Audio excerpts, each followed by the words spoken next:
Ser Podcast.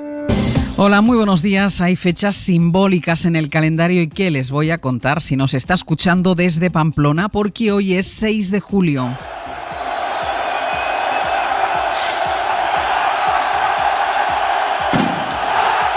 Así que este mediodía volveremos a escuchar el chupinazo que da inicio a una de las fiestas más multitudinarias y esperadas de todo el país, que por cierto van a poder vivir también aquí en la antena de la SER. Navarra cuenta las horas para la vuelta de los Sanfermines. Hay muchas ganas después de 2 años y eso se traduce en cifras. Hoy se espera la llegada de 150.000 personas. Pamplona, Amaya Otazu, buenos días. Buenos días. Sí, apenas quedan 5 horas para que estalle la fiesta en Pamplona, pero esto es Navarra y el tiempo ha vuelto a hacer de las suyas. Hemos estrenado el día con granizada incluida y no se descarta que el chupinazo de este mediodía esté pasado por agua. Pero ojo que eso no disminuye las ganas, que son muchas. Las reservas para los almuercicos se cuentan por miles desde hace semanas y se espera una gran afluencia de gente en el casco antiguo desde primera hora. Es más, las reservas en los hoteles de Pamplona rozan el lleno, por encima del 95% para esta noche, una ocupación que se reducirá ligeramente, pero que se mantendrá por encima del 90% durante el resto de las fiestas. Queda ya muy poco para que el exfutbolista Juan Carlos Unzué grite aquello de Viva San Fermín, Gora San Fermín, a las 12 del mediodía y dé inicio de manera oficial a 204 horas de fiesta ininterrumpida. Y el chupinazo en directo también a partir de las 12 de la mañana aquí en el Hoy por Hoy, en la antena de la SER. Y de Pamplona a Madrid, donde esta tarde comienzan las fiestas del orgullo, las más multitudinarias de la capital, y se espera la visita de 1,5 millones de personas, con casi un 85% de la ocupación hotelera. Radio Madrid, Laura Gutiérrez, buenos días. Buenos días, y Madrid está preparada para arrancar de manera oficial las fiestas del orgullo. El pregón, el pistoletazo de salida, lo dará esta tarde Chanel en la plaza de Pedro Cerolo. Habrá cortes de tráfico y restricciones de aparcamiento en el centro de la capital hasta el domingo. El sábado tendrá lugar la manifestación, que se recupera por primera vez desde la pandemia. Pues vengo de Málaga con una amiga porque el orgullo aquí en Madrid es más grande, siempre habíamos tenido ganas de ver cómo era. Y nada, hemos aprovechado, venimos esta semana, hacemos turismo y entonces ya el sábado pues vamos a la manifestación. En las últimas horas ha habido un cambio de planes. El Ayuntamiento de Madrid ha suspendido los conciertos en uno de los escenarios del Mado, en la Plaza del Rey, por obras. Los organizadores están muy molestos. Primeras 2 grandes fiestas de un verano que va a seguir sin restricciones, solo las del uso de la mascarilla en el transporte público. Lo confirmaba anoche en Hora 25 la ministra de Sanidad, Carolina Darias. Enrique García, buenos días. ¿Qué tal, Angers? Buenos días. Sanidad no cambia de estrategia a pesar del repunte de contagios, porque la 7ª ola está dejando ya aumentos significativos en todos los indicadores. La incidencia entre los mayores de 60 años ya está por encima de los 1.100 casos y roza los 2.000 en La Rioja o más de 1.500 en la Comunidad de Madrid. Claro, esto afecta al resto de indicadores. Suben los ingresos, ya hay un 10% de camas ocupadas, y aumenta también la presión en las UCI. Los ingresados con coronavirus ocupan el 5% de las camas. Hay 500 ingresados en cuidados intensivos. La foto no es completa porque recordemos que ya solo se contabilizan datos de los mayores de 60 años, pero la fotografía muestra 2 cosas. Que aumentan los contagios, pero no son más agresivos, o lo que es lo mismo, seguimos inmunizados. El Ministerio vincula este repunte a las nuevas subvariantes, que son más contagiosas, y la ministra anuncia: habrá cuarta dosis de la vacuna para las personas mayores de 80 años y para las personas que están en residencia. Falta ahora determinar cuándo será ese momento más oportuno para poner esa cuarta dosis, y una opción probable es que pudiera ser la llegada de vacunas adaptadas a variantes, en este caso a la variante Omicron, que pudiera tener todo el sentido que fuese esa vacuna en la que se pudiera empezar a inocular a estos colectivos. Un repunte que vuelve a complicar la situación de la atención primaria, y esta es la causa por la que desde hoy se recuperan las bajas automáticas por COVID en Cataluña. De nuevo, ya no hace falta un test negativo. El motivo que da el Departamento de Salud, Barcelona, Sergi López, es no colapsar los centros. Buen día. Hola, buen día. Pues sí, con la nueva medida, el paciente que tenga síntomas de COVID deberá entrar en su perfil de la página de la Consellería de Salud, y el Instituto Catalán de Evaluaciones Médicas emitirá una baja. Lo explica la directora del CatSalut, Gemma Kraiwinkel. Lo que hacemos es intentar este paso presencial para proteger, repito, a la ciudadanía y a los profesionales, y facilitamos que lo pueda pedir vía web a través de un formulario. La baja será de 5 días, pero si el paciente se encuentra bien antes o continúa enfermo pasado este plazo, deberá llamar a la atención primaria y que un médico decida. En el Reino Unido, Boris Johnson se enfrenta a una crisis de gobierno. Una cascada de dimisiones vuelve a debilitar a un gabinete que sigue sosteniéndose contra las cuerdas. Con la salida de 2 ministros con 2 de las carteras con más peso, sale del gabinete el responsable de Finanzas y el ministro de Salud. Alegan falta de confianza Boris Johnson. Esto ha desatado también una cascada de dimisiones en niveles secundarios del gobierno. Varios pesos pesados del partido se han pronunciado en las últimas horas contra Johnson. Fernando Bayo, buenos días. Buenos días, y entre ellos Andrew Mitchell, un destacado diputado conservador, que anoche en la BBC afirmaba que se acabó lo que se daba para Johnson y que su caída es cuestión de tiempo. Lo que está por ver, decía Mitchell, es el daño que el primer ministro pueda causar, entre tanto, no solo al país, sino también a los Tories británicos, sacudidos tras una serie de escándalos coronados por las revelaciones de acoso sexual por parte de un alto cargo del gobierno nombrado por Boris Johnson.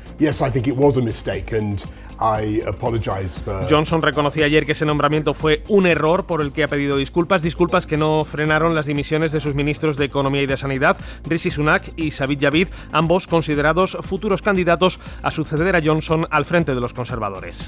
De vuelta a España, enseguida les contamos las divisiones en el gobierno por el aumento del gasto en defensa y la reunión de la vicepresidenta Calviño con los sindicatos. Antes cerramos la portada atentos a un incendio en Cataluña. Un fuego que ya está estabilizado pero continúa activo.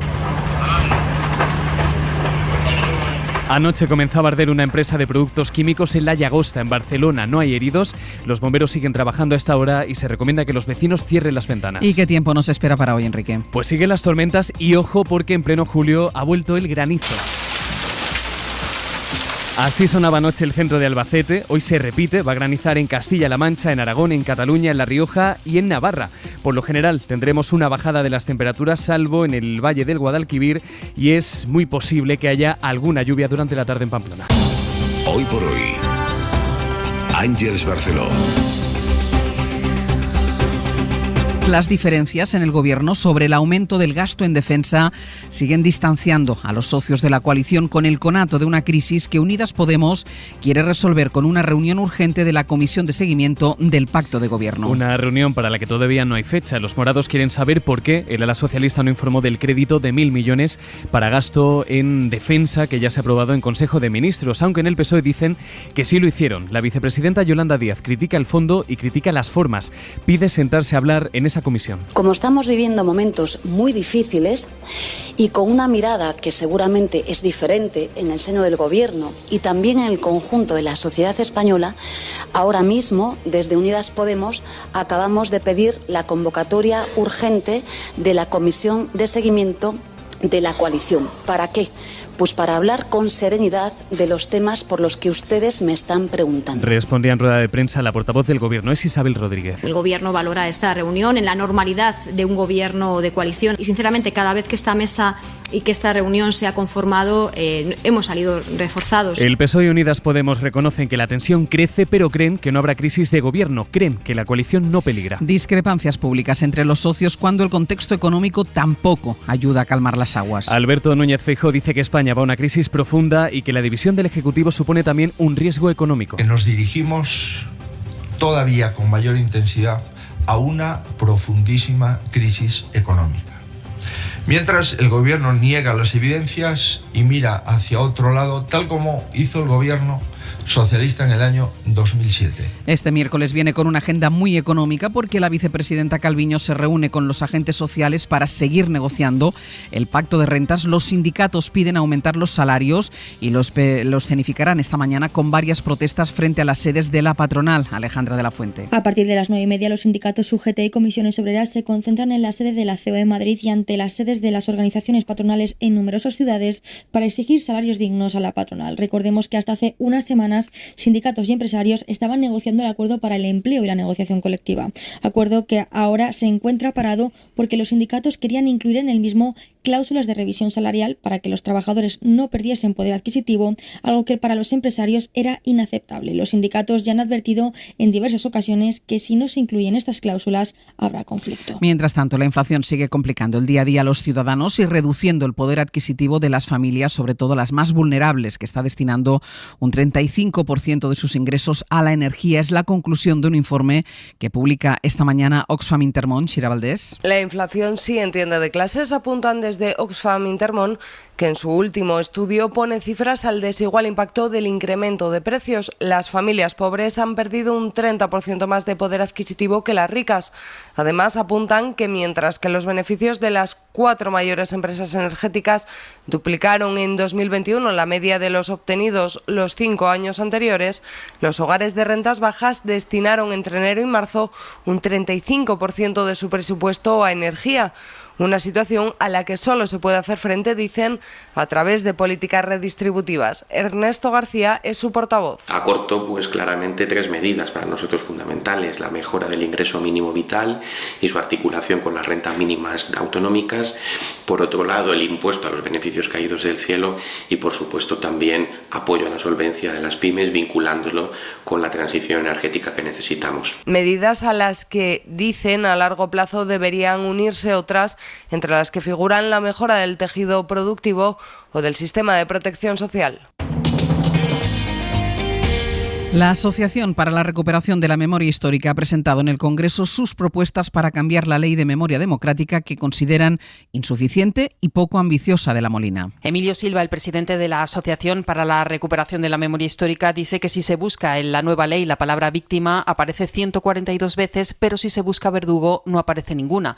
Una ausencia que cree que es intolerable en una norma que pretende cumplir los principios de verdad, justicia y reparación. No podemos aceptar que se quieran hacer censos de víctimas, pero no se quieran hacer censos de verdugos. Si yo voy al Memorial del Terrorismo en Vitoria, veré un espacio dedicado a los victimarios. En esta ley, los victimarios no existen. Ese daño no lo hizo nadie. Y eso no puede ser. Entre las 10 propuestas que la asociación ha hecho llegar a los grupos parlamentarios para mejorar la Ley de Memoria Democrática está la creación de un organismo público que se encargue directamente de las exhumaciones.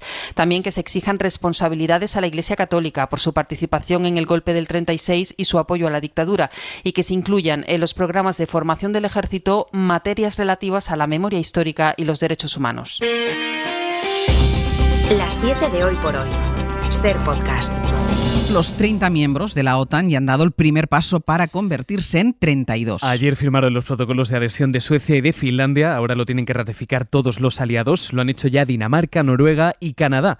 Y Turquía, que levantó el veto, avisa: nada está firmado. Dice Erdogan que si incumple lo acordado en la cumbre de Madrid, están a tiempo de votar en contra de la entrada. Informa desde Estambul, Luis Miquel Hurtado. Turquía ha insistido en las últimas horas en que nada está firmado hasta que su parlamento lo ratifique. Este paso es necesario en los 30 países de la alianza, pero en el caso turco existe el temor de que el gobierno traslade a los diputados su rechazo a la expansión de la OTAN a Suecia y Finlandia. La semana pasada Erdogan aseguró que Suecia les había prometido entregarles a 73 personas y precisó que actuarían en función de la respuesta de los suecos, a lo que los suecos han insistido en que no firmaron tal número de extradiciones y en que el Acuerdo de Madrid no tiene cláusulas ocultas de este tipo. Pero la realidad es que la crisis no parece definitivamente cerrada. La posibilidad que barajan los expertos es que el líder turco esté convirtiendo el choque con suecos y finlandeses en una causa para elevar su popularidad ahora que la economía turca pierde fuelle. El último en advertir de una posible marcha atrás turca si no hay entregas de miembros de grupos considerados terroristas ha sido su ministro de Exteriores, Mevlut Çavuşoğlu. Las extradiciones que Suecia y Finlandia han prometido estudiar pero someter a sus propias leyes aún pueden ser la piedra donde encalle la OTAN. Y Rusia abre la puerta a la economía de guerra. La Duma ha aprobado un proyecto de ley que obliga a las empresas a trabajar para el ejército. Moscú, Javier González Cuesta. El Parlamento ruso comenzó a tramitar ayer una ley que permitirá al Ministerio de Defensa obligar a las empresas y trabajadores a trabajar para él en ofensivas como la de Ucrania. Los combates ya duran más de 4 meses y la Duma estatal aprobó un proyecto de ley que prevé medidas de economía de guerra durante lo que calificó como lucha contra el terrorismo y otras operaciones fuera del territorio de Rusia. Precisamente, el Kremlin asegura que su campaña militar no es una guerra, sino una operación especial, y el interés está decayendo entre los rusos tras tantos días de combates. Apenas más de la mitad afirma seguirlo, según un sondeo del Centro Sociológico Levada. La nueva reforma legal establece que ninguna empresa podrá negarse a cumplir los servicios que demanden las Fuerzas Armadas, mientras que los empleados podrán ver alteradas sus condiciones laborales, desde su puesto de trabajo hasta sus horarios. Francia ha anunciado la repatriación de 35 menores de nacionalidad francesa y 16 mujeres de los campamentos del noreste de Siria, donde permanecen retenidos familiares de yihadistas vinculados al grupo terrorista Estado Islámico. París, Vicens Batalla, buenos días. Buenos días. Todavía quedan unas 60 mujeres francesas y sus 160 hijos en los campos de detención del noreste de Siria. Por ello, y por las presiones de instancias de derechos humanos de dentro y de fuera del país, el gobierno se ha decidido a repatriar en grupo a madres y niños cuando hasta ahora solo lo hacía caso por caso. El primer gran grupo llegó ayer por la mañana a un aeropuerto parisino con 16 mujeres y sus 35 hijos, que fueron separados inmediatamente, ya que las madres quedaron en detención por su pertenencia a la organización Estado Islámico. Mientras dure todo su proceso, los niños serán atendidos por los servicios sociales y puestos en manos de familias de acogida. El cambio de estrategia francés respecto a otros países europeos que ya repatriaban en grupo llega después de las recientes elecciones, el final del juicio por los atentados en París de 2015 y una degradación de la situación en Siria, en que se ha sabido que algunas de estas mujeres habían muerto en los campos. Y les hablamos ahora de una de las esculturas más icónicas de Frankfurt. Es la escultura gigante azul del euro, que simboliza a Europa y que el gobierno ha puesto en venta, porque dicen es muy cara de sostener. Saldrá a subasta en octubre. Corresponsal en Berlín, Carmen Viñas. La icónica escultura del euro y de Europa pertenece a una asociación sin ánimo de lucro, el Frankfurter Kulturkomitee, que se ve obligada a deshacerse de ella porque su mantenimiento es demasiado caro. La financiación de los patrocinadores privados ya no es suficiente para conservar la pieza de 14 metros de altura y 50 toneladas de peso en condiciones de seguridad técnica. El aumento del vandalismo en los 2 últimos años ha obligado a la asociación a derivar todos los recursos financieros para su conservación y ya no es posible llevar a cabo otro tipo de actividades sociales, según explica la propia entidad. Todos los intentos de conseguir financiación para la obra han fracasado hasta ahora, por lo que a mediados de octubre será subastada. La asociación asegura ser muy consciente del devastador simbolismo de la subasta en plena crisis de la inflación, pero también critica la falta de voluntad para tomar medidas de algunas instituciones, como del Banco Central Europeo, que hasta ahora ha contribuido con 15.000 euros anuales para mantenerla, pero no quiere seguir haciéndolo, y de la ciudad de Frankfurt, pues la escultura también es un símbolo de la capital financiera de Alemania. Y en Estados Unidos. Es la vicepresidenta Kamala Harris, que ha visitado esta madrugada Illinois, el lugar del tiroteo del pasado lunes, que deja ya 7 muertos. La policía ha confirmado que el autor llevaba semanas planeando ese ataque. La vicepresidenta ha pedido al país que reflexione sobre el libre acceso a las armas. Y volvemos a Francia porque el gobierno de Emmanuel Macron afronta este miércoles su primer reto parlamentario. La primera ministra, Elisabeth Borne, va a presentar su programa para el mandato ante una Asamblea Nacional en la que ya no tiene la mayoría absoluta y en la que su liderazgo pende de un hilo. Suscríbete a las 7 de Hoy por Hoy. Todos los episodios y contenidos adicionales en la app de Cadena SER y en nuestros canales de Apple Podcast, Spotify, iVoox, Google Podcast y YouTube. Escúchanos en directo en la SER de lunes a viernes a las 7 de la mañana. Cadena SER. La radio.